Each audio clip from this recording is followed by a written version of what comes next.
Oh, Gently. Woo. Did it splatter? A little bit. Okay, you okay? I'm good, thank you.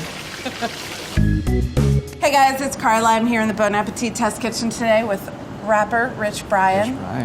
And today we are going to make together chicken parm. Amazing. And we're going to see if Rich Brian can follow along with me through verbal instructions only. So like, you do cook at home? I love cooking at home. It's like the most relaxing thing to me. I love the whole process. It's Really? like going to the grocery store and just like everything. Okay, so now on a count of 3, we're just going to turn around. We have the same setup. All right. And we're just going to start cooking. Okay. Okay, ready? All right, All yeah. right, 3, 2, 1. All right. Yay. So, first thing, you may notice the raw chicken, but just disregard that for now. We're gonna set up our breading. So you've got a pan of breadcrumbs, eggs, and flour. Okay. So just get the fork out of the pan with the eggs. Okay. And just crack those 3 eggs into the pie plate. Cool. Are you familiar with the cracking of the 3-step eggs? breading? Oh yeah. Are you familiar with cracking eggs? I'm sort of familiar with that. Yeah, a little bit. Do you have a method for cracking eggs? Some people do. No, I've tried multiple times to crack eggs with one hand, but I'm really bad at that. All right, so I cracked the eggs. You got your eggs. Okay, so now there's a bowl of salt and a pepper mill, and I just want you to aggressively season the breadcrumbs, the eggs, and the flour. Okay. With salt and pepper. I will be honest and say that this is something that I'm not really good at, because this one time I tried to make fried chicken and then I was following a YouTube tutorial and then I was following exactly what he was doing. Yeah. And then it just tasted like absolutely nothing. You can't trust what you see on YouTube, you know? Yeah, totally. It's insane. I So then once you're seasoned up, go ahead with that same fork and scramble the eggs. Okay, cool. Should I mix the seasoning around in the crumbs with my hand? Very intuitive. Okay. Yeah. I just use my hands for the dry. I guess I use my hands for the breadcrumb and I use the dry fork for the flour. The eggs don't have to be like completely homogeneous, but pretty well beaten. All right. And then the fork you can drop onto that metal tray just so we don't get egg on our cutting board. Gotcha. All right. Before we bread the chicken, I just want to check the fry oil and let me know where you're at. I'm at around 346, Same. 347. Exactly the same. Okay, cool. All right, we got to turn this up because I actually want to fry at like 425. Okay. So on the dial, just go up to like 415 and we'll see. These heat up fast. 415. That's 415. And then we'll bread the chicken, then we'll check it out again. Okay. Okay, so now you may want gloves if you want to touch raw chicken. Okay. I don't really care, but I am wearing rings and then I'd have to take them off. Okay, so now what we're going to do is we're going to butterfly the chicken breast. So holding your knife parallel to the cutting board and then like cutting into the breast from the side. So and you're kind of like splitting it in half like you would cut like a hot dog bun or something? Exactly. Okay, Okay, perfect. so then just making like a long cut lengthwise on one side. Cool. And just trying to get it sort of halfway so that in the end we're going to end up with something that's really wide and really thin. Okay. So as you go through, just like leave it attached on that one, and it'll sort of be heart-shaped. You got it open? I'm working on it. Okay. No rush. We got time. I already tore mine, so it's cool. I have a little hole in like the thin part of the tender, but I'm just gonna go with it. So once you have it butterflied, let me know. I think I do. Okay, so once it's open, there's a piece of plastic wrap over by the sink. Okay. Put the chicken breast on top of it. On top of it. And then fold the other half like over it. We're just sandwiching the chicken breast in the plastic wrap. But you can bring it back over to your cutting board. All right, you sandwiched? How many layers? Just like there should be a bottom layer. Okay. And then like a top sheet. Okay. Yeah. I have that. Okay, cool. Okay, so then find the meat mallet, which is in the metal container on your station. And then with the flat side, I just want you to start to pound it out. The goal is to like get it as thin as you can without ripping it or busting a hole into it. Is it to kind of make the meat thin and kind of wide? Exactly. Like we want a big, like almost plate size, thin cutlet. And it's gonna cook really fast. Cool. I find like starting from the center and working out to the edge is the most even way to do it. All right, mine is like pretty thin and it's definitely heart-shaped. What is yours looking like? It looks like a stingray. It looks like yeah, exactly. Oh my God, it's a perfect description. Yeah. All right, I feel like if I go any more, I'm gonna rip it. Where are you? I can go a little bit more, I think. Okay. What do I think about when I'm doing this? I think about trying not to say pounding the meat. That's literally all I'm thinking about. trying my best not to say beating my meat. That flattening. I'm trying to say flattening as much as possible. Okay, I'm good. I'm scared. I'm done. You know what? I'll be done too. So yours, very thin? It's quite thin. It's quite thin. Okay, yeah. And no tears. As you just said that, I might have torn like an edge. Okay, that's fine. Yeah. I have a little hole. I'm good. I have a fissure, I'll say. Okay. All right, let's get rid of these gloves. You can drop them in that garbage bowl. And then for this next step, we're gonna bread. We're gonna go flour and then egg. Okay. And then breadcrumb. I think it's good to have gloves again because there's a way that you do this where you use one hand for the wet ingredients and the other hand for the dry. And I never do it right, and I just bread my fingers. So are you doing one glove? So gloves back on. Let's season this top side with salt and pepper. Oh, the top side of the chicken? Yeah. Okay. So pull that plastic open, and with it still sitting on the plastic, just season salt and pepper, because even though our toppings are all seasoned, I want to season the protein itself. All right, so then carefully, because it's so thin, I want you to put it flat into the flour and kind of press it. So the secret to making the coating stick is actually this flour coating being really thin. After it's been hit on the second side, lift it up and kind of pat any excess flour off. Okay. Because we need a really thin, even coating of flour. If it's too thick, it's going to be like gunky under there. Okay. And if there's any bald spots, then the breading won't stick to those places and we won't have an even coating. Gotcha. So nice and thin with the excess shaken off. I have a massive tear in my cutlet. It's okay. I have a little bit too. Do you? All right, You're making me feel better. I tore my cutlet. That's going to be my next autobiography. Okay, so then lift it out of the flour and then kind of the same thing, dunking it into the egg on one side and then just lift it up, turn it over, hit the second side, and then lift it up again and let the excess drip off. You can give it a little shake, get the egg off. Okay. Have you done this before? No. You haven't made a cutlet before? No, I've never done that. Oh my God, the wonderful world of cutlets is open now. So when you say a cutlet, do you mean like the whole thing where you cut the chicken breast in half and stuff like that? Yeah, like a boneless chicken cutlet, anything breaded and fried. You could do this with pork too. You can make tonkatsu. Yes. Okay, so then right into the breadcrumb. And then for this, I want to press it pretty firmly. Okay. In there, I'm using my fingertips so I don't like smush all the egg off, but turning it on both sides. And I really want breadcrumb like everywhere. And these are pretty fine, so they have a tendency to absorb right away, and then you can actually pack more on. So we can turn this cutlet back and forth a couple times. All right. Is your cutlet coated? It should be right about now. Okay, so now grab a pair of tongs. Got it. I'm going to pick the chicken up with the tongs on one side, and I'm going to use my hand on the other. Okay. So when you put the chicken into the oil, imagine you know how seals go into the ocean when they're on the edge and they just belly slide in? Yes, I know exactly. You know what I'm talking about? So we put the chicken into the oil like that, not jumping, but just down and then across. Okay, cool.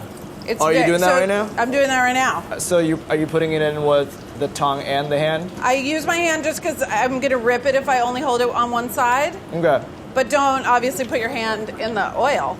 That'd be terrible. So you use the tongue to transfer it into the baking thing? Yeah, it was in the baking sheet. I used the tongs to pick it up and then kind of gently lower it into the oil. All right. And it's going to slide, let it slide across the fry oil away from you.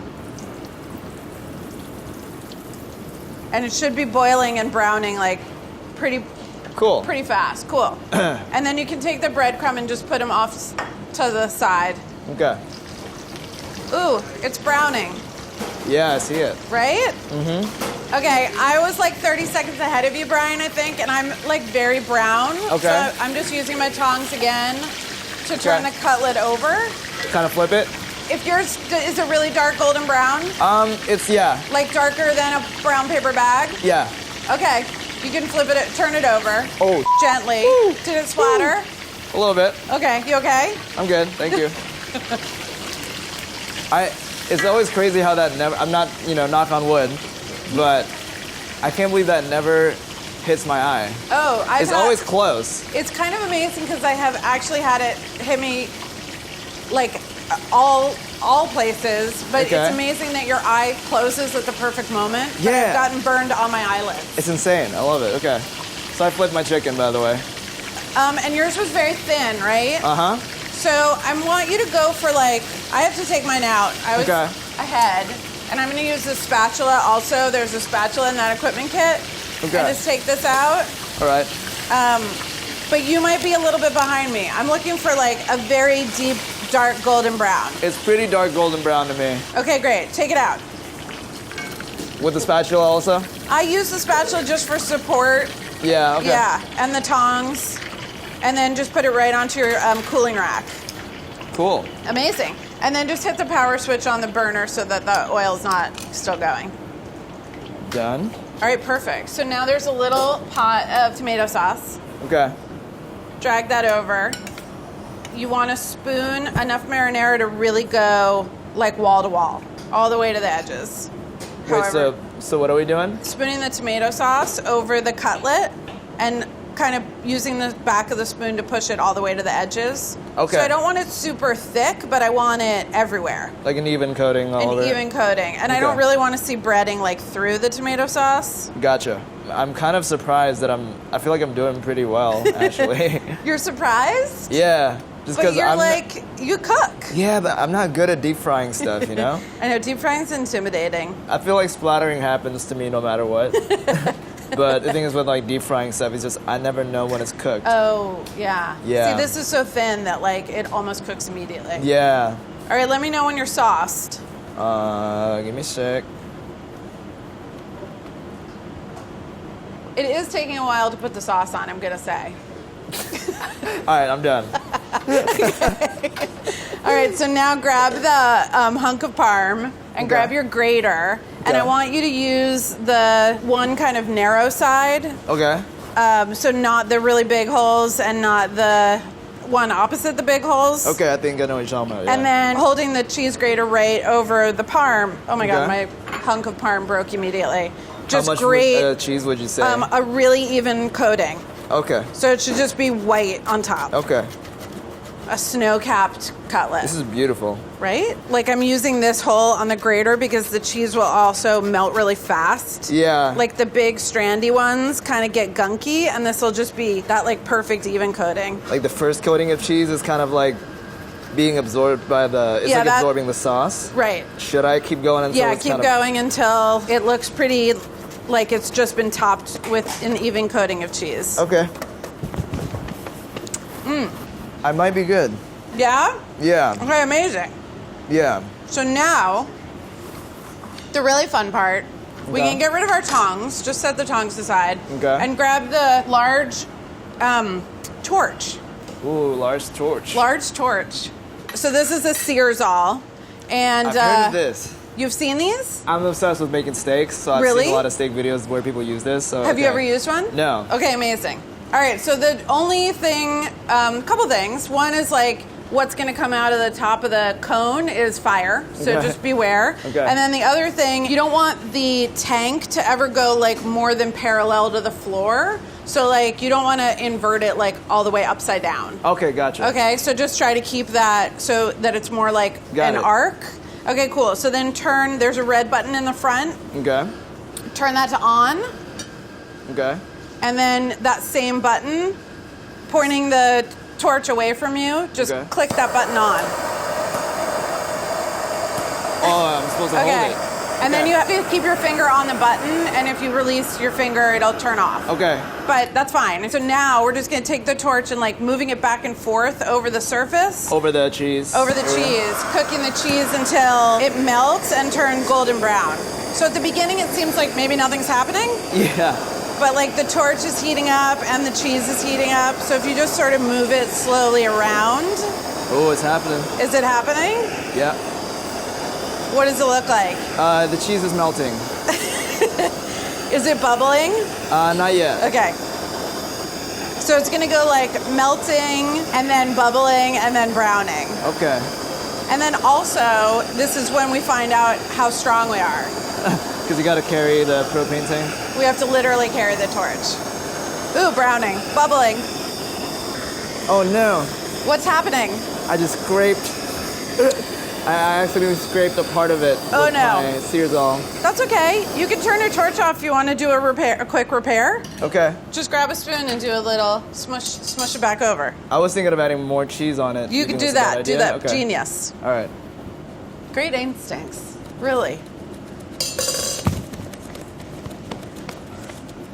All right, are you happy with your coating now? I am ready to torch again, yeah. Torch again. Okay. The longer you hold it on one spot, the faster it'll go in that spot. Keep going until it starts browning? Yeah, you want like the sauce is gonna peek through as the cheese melts. All right, let's assess. Let's stop? Let's assess. I mean, evenly melted, some brown spots. I think I did a really thick layer of cheese. I see like yellow melted, evenly melted cheese, but yeah. I see the sauce kind of peeking through it. Yeah. So I'm not sure if that's browning Let's or not. do 10 more. I think ours look exactly the same. 10 more seconds. Because I'm also starting to see that I'm like a little bit burning my breading, and I don't want to burn my breading. Let's just go 10 more seconds. All right. It's just, I wanted to turn the torch on again. Okay. Whoever made the chicken parm for the first time is a genius. I didn't know it was this complicated. Well, only because we're torching. All right, I'm gonna stop. Okay. It's bubbling. It definitely melted. I got some little brown spots. Okay. Okay, cool. So now you can like push your sheet tray away from you towards the middle of the island and bring over your dinner plate. All right. And then that's it. We're just gonna put the parm on the plate. Okay. Would you use your spatula or? I am. Okay. It's like almost takes up the entire plate. Okay. If you have to scooch your parsley and lemon out of the way. What's that? Oh, if you have to scooch your parsley and lemon out of the way, that's okay. Okay. She done? Yes. Awesome. Why don't you count us off? Do you want me to count? Yeah. All right. 1, 2, 3. Ta-da! Oh, wow. You made like similar. Parallelogram. Yeah, that's interesting. Cool. Wow. That's just how, you butterflied and then you had those two halves. Nice. Looks good. Cool, thank you. Yeah, Our meltage is very I feel like you consistent. have more browning than me, right? Maybe a little. I think I over cheesed. Okay. I think I like nervously just kept cheesing. Okay. Yours looks amazing. Thank I get you. to eat yours, so I'm pleased. All right, so I have to say this is one of the most symmetrical outcomes I've ever seen. Yeah, really. And I'm a little embarrassed that you managed to get your cutlet like quite a bit thinner than mine. Oh, wow. Yeah. Thank you. But I had that rip that I was contending with, so I was being kind of conservative. I think it's over here somewhere, but it got like breaded in. Oh, got it. So now we get to switch. Okay. Yeah, okay. so I actually get the thinner cutlet. Nice, okay. This is actually going to be my breakfast. I don't know if I told you. Same. I haven't eaten. I haven't really? eaten either. Nice. And I worked out before I came here. Oh my God. Because I had to hold the torch, and so I just wanted to be like extra strong. Okay. Love the shape. Thank you. Yeah. Okay. Let's get in there. All right. It's crunchy. Nice. Perfectly cooked. Nice. Let me get some more cheese. That's the you were asking about that torn. Yeah, that's right there. Yeah. You got the little torn edge, but it's like a tender. Yeah, cool. All right, awesome.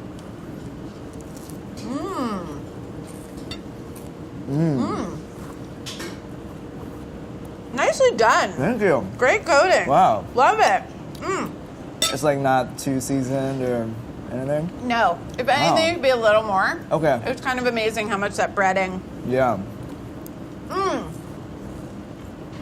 Wow. Who doesn't love a chicken parm? This is really good. Thank you. Yours is delicious. This is the best chicken parm I've ever had. What? Mm-hmm. Usually the chicken parm that I had is like, I don't know, it's a lot bigger and like a lot chunkier. The mozzarella. With the mozzarella. Yeah. Yeah, that's the one that I've had. We don't need, it's not chicken mozzarella. Yeah, exactly. Thank you. Thank you. That was fun. Yeah. We're just going to eat our chicken parm now.